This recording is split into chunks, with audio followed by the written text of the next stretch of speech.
when you can't control what's happening in the world around you, you must challenge yourself to control the way you respond to what is happening. Welcome to Faithlicious and Friends. Thank you so much for being a part of the program. Thank you for being here. As always, I do not take you guys for granted. Thank you, friends. My name is Faith, and I would prefer you called me Faithlicious. Now, today, what are we diving right into? I thought, I saw this and I thought it was worth discussing.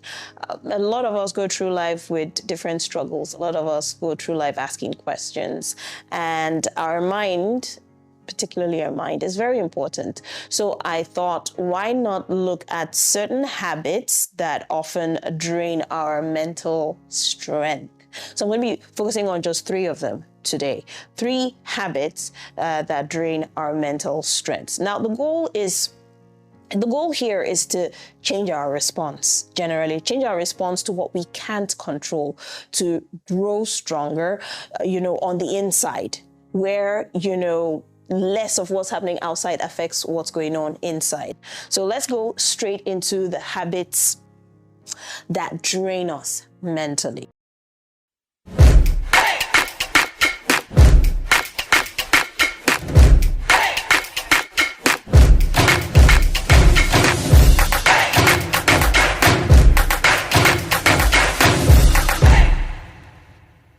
Three habits that drain our mental strength. First on my list, the habit of immediate resistance. You might be surprised by how often subconsciously we resist life. I mean, if you evaluate even your body right now, your posture right now as you're watching this, you find that there is some kind of tension. For me, it is usually on my neck, my back, or sometimes my shoulder, which is why you have, when you go to the massage parlor, those are the areas that need more attention because those are the most tense muscle in your body. What does the tension we feel, in our body, where does it come from?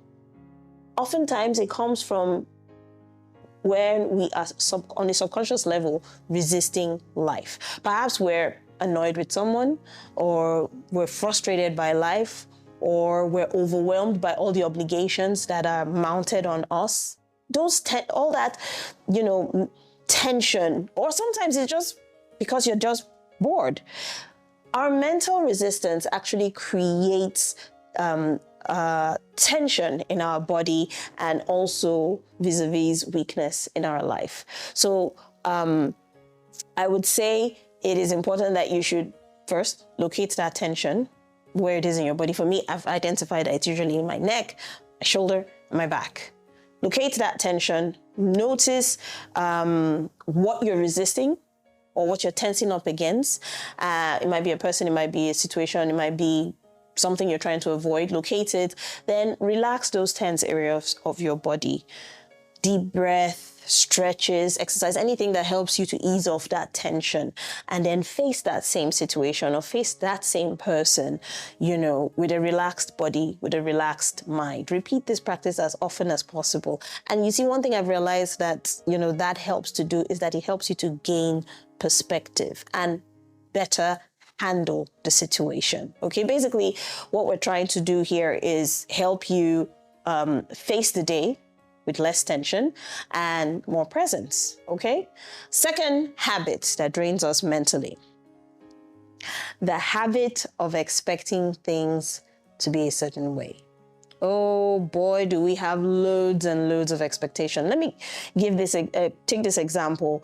Say you see a ripe, juicy orange on a table. It's a hot day and you see this very ripe, juicy orange. You already know what a ripe orange tastes like. You pick it up, probably it's even a little chilled, and you grab a bite. Now, instead of it meeting your expectation of what a ripe, juicy orange should taste like, it now probably tastes tart or sour. And you are so disappointed.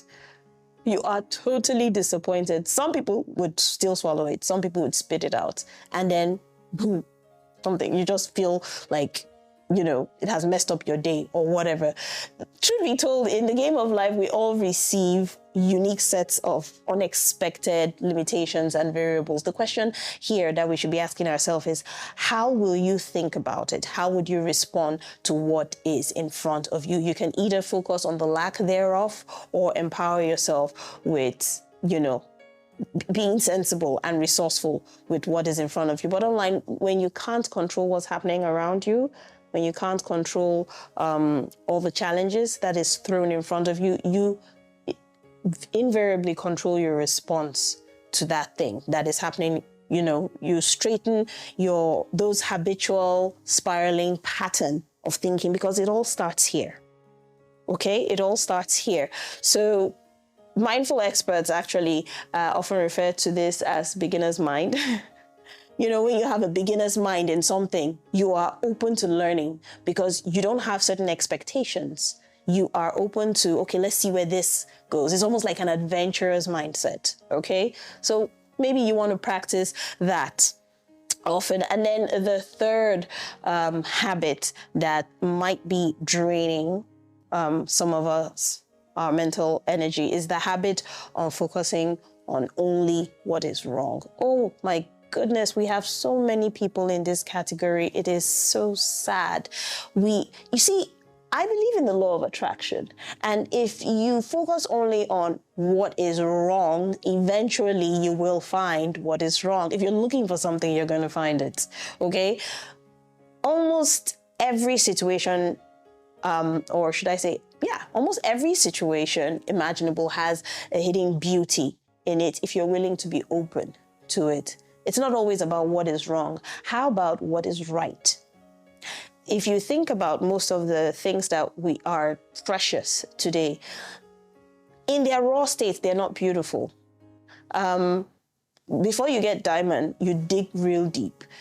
If you take the ugly shells or the ugly clamps where you find pearls, you toss it away, not realizing that there's something so beautiful like a pearl inside it, okay? So do your best to embody a positive mindset, especially in difficult situations. Deliberately choose to find what is right, even when it is hard to see. On an average day, try to use frustration and inconvenience to motivate yourself rather than to annoy you. You are in control of the way you look at life. Instead of getting angry, find the lessons.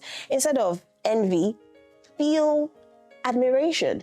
Instead, in place of worry, take action. Remind yourself that your response is always more powerful than your present circumstance. I will say that again. Your response is more powerful than your present circumstance, because while a small part of your life is decided by completely uncontrollable circumstances, a very big, very vast majority of your life is decided by your response. Again, where you ultimately end up is heavily dependent on how you play the hand you've been dealt. Okay? So what am I trying to say? At the end of all this, after you've identified all these habits, remember that it is about how you respond to life. Two people going on the same journey, and one person can only see that, okay, say the car breaks down. You're going on a journey, the car breaks down. One person can only see that they have to take a walk for a while, or wait a while the tire is being fixed or whatever it is that is the problem with the car. And one person is only just irritated with the delay, and the other person takes time to enjoy nature, to enjoy the peace and quiet, to enjoy the birds chirping, the sound of the wind in the grasses, probably even take some nature pictures. And then they're off and they're going. One person is walked up with high level of cortisols in him because he was stressed out. And the other person is just seeing that he took a break in life. He's just happy. He's in a good place. Who do you think is going to have a headache at the end of the day? Now it's your turn. Yes, it's your turn to forgive yourself. If you have recently participated in any of the habits I mentioned earlier on, it is your turn to forgive yourself for allowing yourself get stressed. It is your turn for allowing yourself get frustrated. It is your turn to forgive yourself, for being human, because that's basically what it is. You are human, and these things will happen. Remember, there is no such thing as a superhuman. Yeah, we enjoy watching them on TV, but that's TV, okay? In real life, there is no superhuman. So forgive yourself for just being human and allow yourself just flow. What matters most right now is your willingness to bring more conscious awareness to what you're doing, starting today. Why? So that you can grow and grow stronger.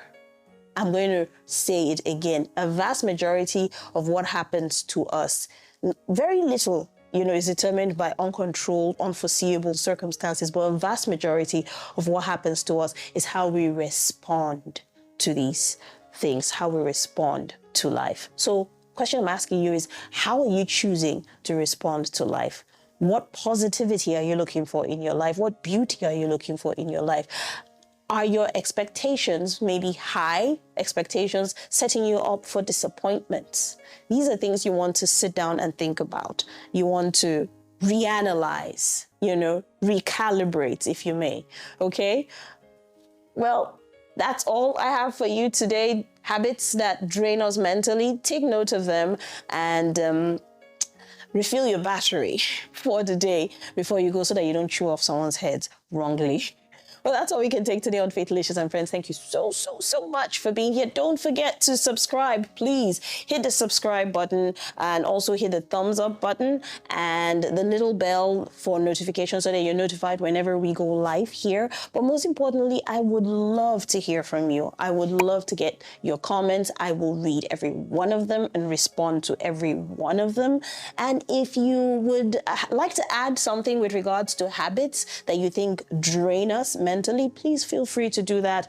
And, we will talk about it. We will comment about it. But if there is, more importantly, if there's anything you want us to, discuss further, if there's anything you think that, oh, okay, I think this would be a good topic for discussion, please feel free to hit us up and let us know. Remember, you can either hit me up on the comment section or send me an email. Just push an email to me. That's mandy.skyblue@gmail.com. I would love to hear from you. Thank you so much. That's all we can take. It's Faithlicious and Friends. And as always, we like to keep things real here. So you stay cool. Have a wonderful time. I'll see you next time. Bye-bye.